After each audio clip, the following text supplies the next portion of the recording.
Mama always said to keep it a secret. "What are you doing out of bed?" The harsh rebuke came from Sister Francine, one of the younger but more severe nuns. "I was admiring the moon. It's so pretty." Luna pointed at it. "The moon is for those who love the devil. Do you worship Satan?" Luna gaped. She hadn't even known about God and the devil before she'd arrived at the orphanage. That ignorance had led to an old man in robes flinging water in her face and chanting. A baptism, the nuns called it, to ensure her soul didn't go to hell if she died. "No, Sister Francine, I would never worship the devil. And yet here you are doing his work out of bed, obviously praying to him." The accusation confused her. "But don't you sass me." Luna couldn't avoid the switch the sister wielded, freshly cut every day so as to keep them in line. It whipped against her bare arms, peeking from the nightdress. "Ow!" She couldn't stop the sharp exclamation. "That didn't hurt." "It did," Luna insisted, lips wobbling as tears brimmed. Mama had never hit her. No one had. This kind of pain was new. "Liar! Devil's handmaiden!" The switch came down again and again, even as the moon seemed to get brighter. Luna's pain and fear swirled into anger. This was unfair. Why was she being punished for something she used to do every full moon with Mama? "I hate you!" Luna screamed. As Sister Francine brought down the lash again, Luna grabbed for the switch, her little hands gripping it tight.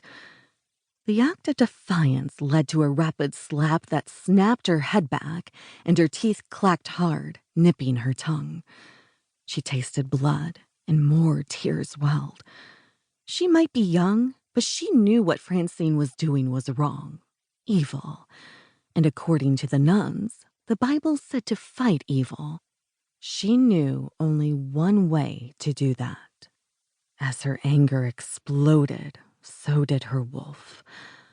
Caught in a rage, wanting only to stop the pain, not just that of her whipped hands and arms, but the pain in her sad heart too. Luna found satisfaction for her frustration. It took strident screaming from the other orphans for her to snap out of it.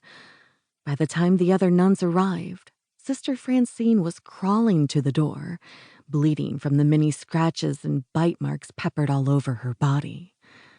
The shock in the gazes of those around Luna fizzled her anger and shriveled her up inside, because she saw fear and disgust. They thought her a monster, and perhaps she was. No one else had blood in their mouth.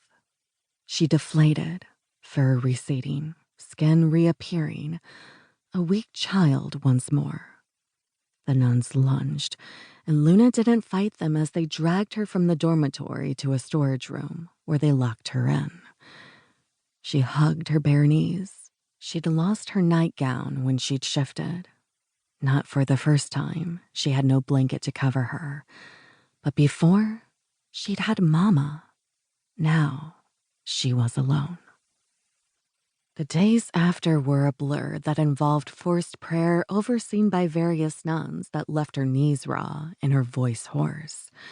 She went to the bathroom in a bucket, though not often, as they fed her only once a day and only barely. According to the nuns, something was wrong with Luna. "She worships the devil," some whispered. "Monster," said others. They made the cross every time they saw her and never made eye contact. They feared and hated her.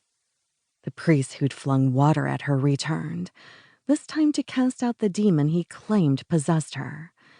He doused her in holy water, fasted with her, prayed for an annoying amount of time. Did God really listen to such inane prattle?